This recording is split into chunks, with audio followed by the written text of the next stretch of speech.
Perfect spot. Perfect. And I'll edit this stuff down. And we could scoot over. We could scoot over too. Oh, that's good right here. This works. Yeah. Makes me look official with a chair of my own. Boys, how are you today? Yeah. We good? Good, Good, man. We've got Ryan Hodges, the IKF PMT organizer, Dylan Ruane, undefeated pro MMA fighter, with an upcoming bout, right? Oh, okay. Yes, sir. Nice. Sir, your name? Daniel. Daniel, Daniel. Ryan's brother, right? Guys, brother. Goose, good to meet you guys. Thank you so much for being with me. Thank you. What I wanted to ask y'all about is the IKF PMT as an incubator for the skill that you guys have been talking about, how to stay calm in fights, and how that can benefit a fighter in his debut. I'm going to start with Dylan. You have a PMT IKF record before this, right? Yeah, I'm pretty sure I fought for Ryan 4 times, a couple exhibitions, and we're 4-0 with the IKF program. 4-0. All of your brothers, all of your teammates and training partners get in there as well, right? Yeah, I went through there first to kind of see what it was all about, and then it's become this perfect foundation for us to train our up-and-coming fighters that want to take the same path that I did. Okay. How long you compete at them or you help organize? Yeah, so I like kind of the same thing. Like I started PMT. Like my first 4 was like a PMT, and then like it was a lot harder then. You had to like really research and find it. it. Wasn't really PMT. No, it was PMT. So like back in that day, like you could select your rule that you wanted, but I would just do Muay Thai. Okay. You know, and like I just liked it because it got me to learn the rules. You know, like how to win. You know, like how to stay calm and learn the structure. Like keep moving, keep scoring, moving. You know, so. I know Ryan's competed a lot of everywhere. Muay Thai, you've gone to Thailand for that. What's your fight record or where have you competed at? Like I started fighting in California. Okay. I did like 4 PMTs, and then I went amateur, and then I was like fighting like every month. Yeah. And then I got like a title belt. It went like California, then like West Coast. Did a title defense. One was against like Gaston Bolonos. He went to UFC actually.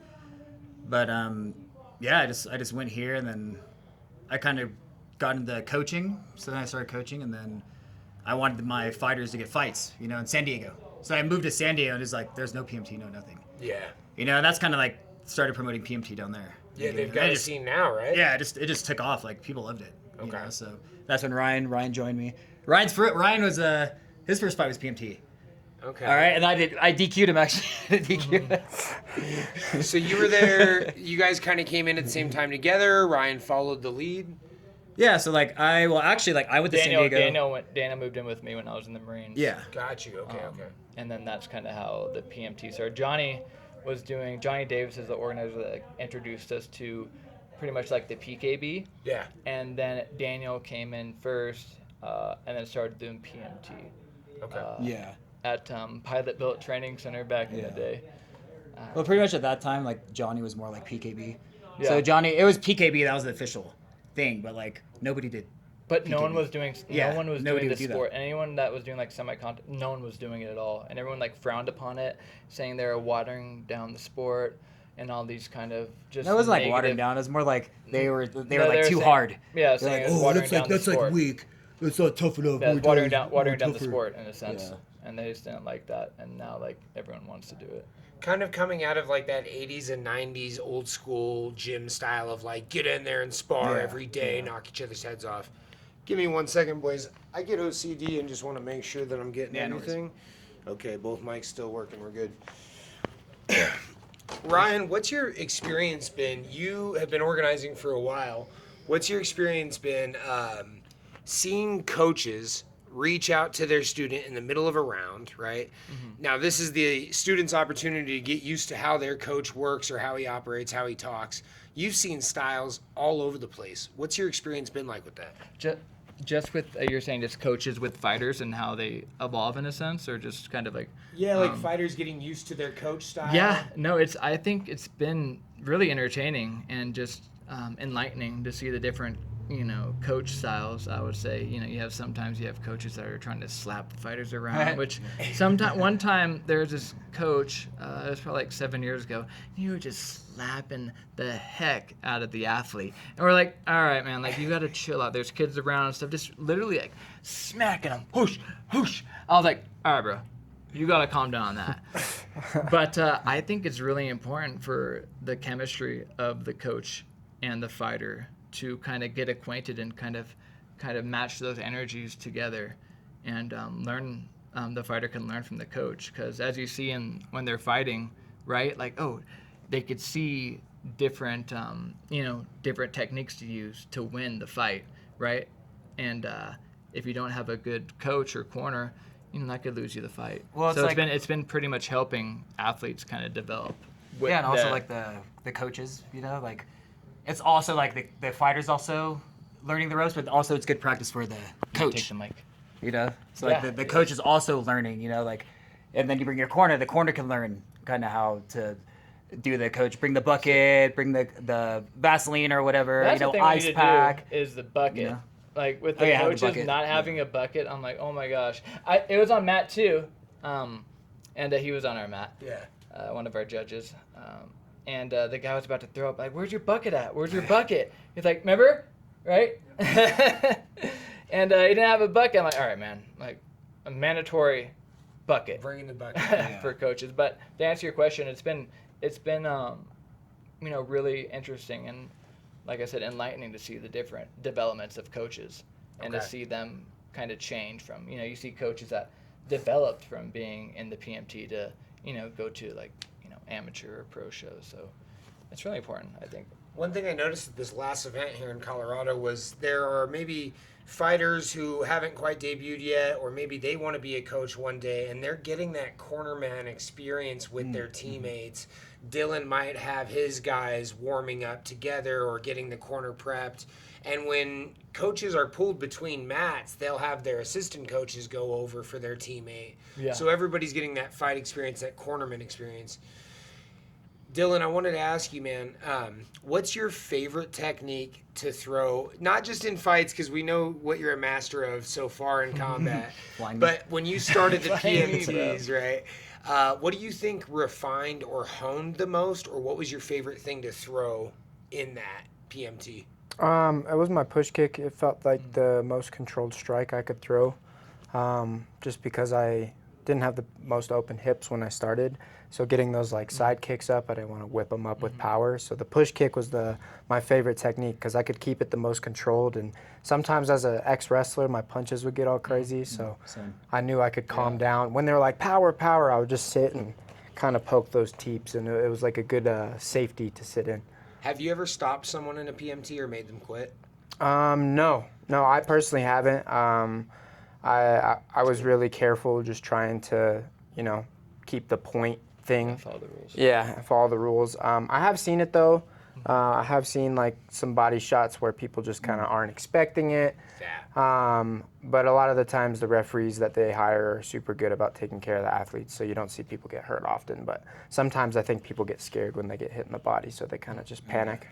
Okay, I got a question for you too, Dylan.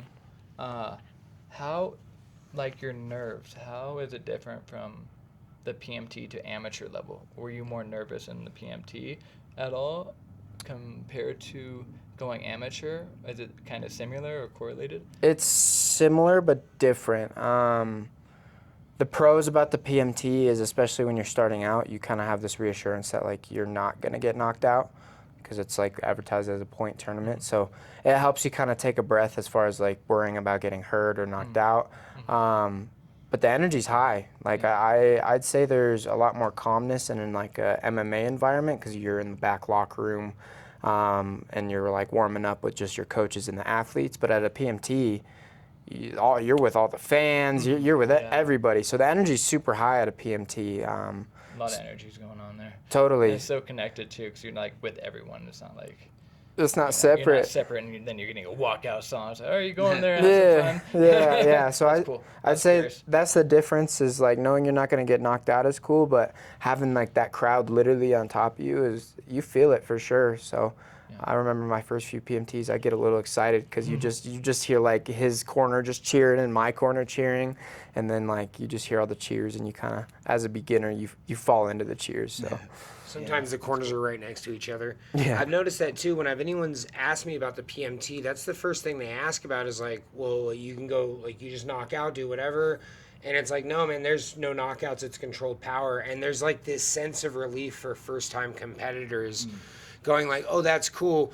The referees and the officials, the staff are so good at reeling it in with power. Those are the only times I've seen stoppages too, is like a cardio issue.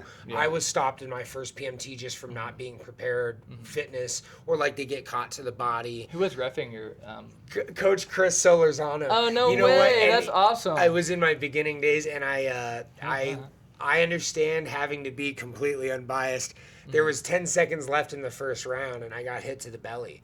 And I just bent over, and I was breathing hard. And he goes, "Can you continue?" And I go, "I don't think I can, man." Yeah. And then after it ended, he goes, "There was only 10 seconds left." I'm like, "Nah, you should have told me. You should have let me go. Let me." Yeah. I think the guy would have got. What's funny is I was going against a Victory guy, and not them in particular, but some gyms are known for their styles of floating, controlling the Muay Thai pace, trying to be counter fighters. Some gyms are known for going out there, getting in your face, and brawling. Ryan, what are your thoughts on seeing those two different styles and how it might contribute to the atmosphere? Yeah, I mean, it's kind of rough sometimes with different coaches' styles, like bringing in MMA gyms to the Muay Thai because, they're used to being pressure fighters and going in there and kind of just letting those hands flow, heavy hands, and not really utilizing that technical flow that we like. So we just try our best to kind of teach the coach and the fighter, like, hey, this ain't a brawling type smoker. This is a point Muay Thai. It's about safety. It's about development. It's a competition. You're competing still, but you got to follow the rules, and you can't go in there and try to take the guy's head off. This is a point competition. So the best thing that we could do, which sometimes we get heat from other people, like, oh, no, they're going to, or they're going to. It's like, it's not us that are allowing them to go hard. It's the coach and the fighter. And, we don't discriminate against any type of martial art. Any martial artist can come to our competition. We don't discriminate or anything. And just develop. We're here to help the people and develop them the right way and just have a good experience, because experience is life. And, the PMT is here to bring it to you guys. But to answer your question, it's tough. And Dano could kind of answer that too, because we had a couple brawling gyms that are like, here you go, Dan. If you want to talk about Yeah, well, I just think especially the MMA gyms, it's like the MMA gyms come in, they want to bang, and then a lot of times the coach is hothead. Yeah. So the coach is getting heated. It's like, dude, they realize, remember the guy freaked out in, that was in California. He's like, "Oh, fight anybody in here." Yeah, I almost got jumped. It's like, dude, man. it's a PMT. It's a PMT, dude. I almost Relax. got jumped outside. No, no joke. Ryan was talking to him, and then his team started circling around. We're like you're about to get jumped, or so. It's But in this situation though, for us, being a customer service type of thing, we have to stay calm. So we can't get angry at all, So and we're used to that already, So when the coach is getting angry, yelling, we just stay calm. They're all right, man. Hey, da da da da. And I swear, 99% of the time, the coach will come back an hour later and be like, "Oh, hey, man, I'm sorry." Right. Yeah, we had to ban a couple gyms. Yeah. Just because of that. And even sometimes the parents. Yes. Yeah. So our biggest brawl I ever had was in California. The parents, man, because it's the kids. They just get too into it, and they're throwing chairs and everything. I had to break it all up, and yeah, it was just a big. We had to ban the teams, but it's been over a year now, but. It's been 5 years ago. That was 2 years. That was in That was a while Sacramento. ago. It's that meme, traditional meme of parents getting so hyped up over a kid's competition that they go to war. And by the way, guys, and I don't want to let this dude out of here with no punishment. This is Tristan Castillo. So let's talk about this guy real quick. This right here, Colorado State Commissioner and amazing training partner. He's a staff over at IKF PMT, and this guy will always take care of you if you see him in the gym. He's going to make sure you train safe. Dude, you're going to lose a ton of followers if you keep lying. But good to see you guys. Have fun, and we'll see you at the next PMT. We got one more right over here. We got Coach Chris Solorzano, and we're Yeah, actually thanks. in How his long you in gym. town for? I wanted to thank this guy for 13. having us at the interview. Work out my day. My brother, what's the next big IKF event that we should know about?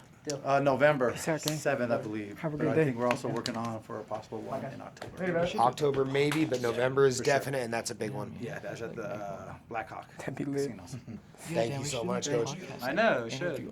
Guys, I'm going to keep going just for a second. Yeah, what I'll do yeah. is I'll clip this down into shorter clips and maybe have a YouTube guy throw it Yeah. out for us. So the other thing I wanted to mention is I love Goose. you guys have a huge kids I mean, that's sometimes what it's geared at is like not just hobbyists or amateurs debuting, but the kids getting in there and getting the pressure and the experience off their back and getting to perform in front of their parents. How do you had talked about building community before, Ryan, and bringing the fight community together, but what do you feel like that does for the parenting community, the kids community in a certain town? Well, like I said before about like experience, right? It brings together, something to look forward to. These parents and coaches and corners and fighters, they get to look forward to something that's just an experience that's amazing, right? So then you get to meet different people and friends. Like, it's just kind of wild to me too. My wife Jacqueline opened up a studio. It's called Exora, and probably one of the main reasons why is because the PMT. Because I went to this gym to promote and do some marketing, and I met Shannon and Mirzadeb, Yeah. right? And then I introduced them to Jackie, and now they have a whole business. So to answer your question, it just changes people's lives, even with like a community. Yeah, it's a whole network, and these moms, dads, friends, family, whatever, get to come out and have a great time, meet some new people, and it's just awesome to see it. And I'm just super grateful to just bring it here, because I wasn't going to bring it here. I was like, I have other stuff going on in California and different states. Like, be fine. There's no Muay Thai here in Colorado Springs. I see no Muay Thai gyms that said like Muay Thai, So it was like 2 or 3 years ago that I brought it here, and we've been having 80 to 105 athletes come out and just have a good time. Like Dylan, like maybe Dylan wouldn't be going pro right now without the PMT. Who knows? So it just brings a sense of opportunity. it brings a sense of belonging, I would say. I would also want to just adding to that. You give a lot of people that like know they're not going to be a pro fighter hope. Like we just have a lot of people that come here and train who they know they're not going to be a pro fighter. They know they're not going to the UFC, but now they have like a goal to work towards. They have something to chase. They have a PMT belt to chase. It just gives people who are lost just a goal to accomplish something, and it's just Yeah, dude, like me, I wasn't even planning. I was just doing it to work out. yeah. And then, dude, I just loved it, dude. And all my friends were like, whoa, I knew you were working out, but I didn't know you were going that crazy. I was like, yeah, dude.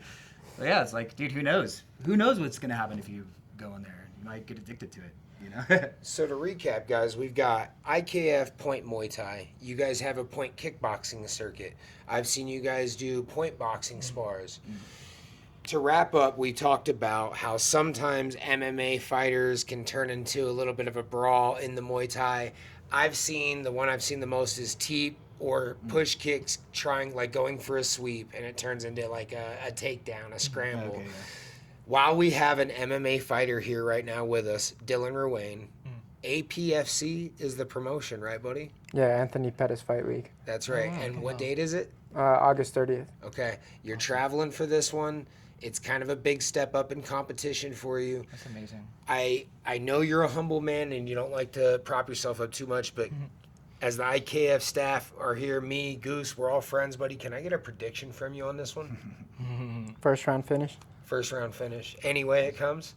I'm trying to do it with the hands, but it'll probably end up on the ground. Okay. What was sounds Coach good. saying? You got almost all your wins were first round. Yeah. Was first, it That's crazy. first round on the ground? He's a wrestler too, by Okay, trade. yeah.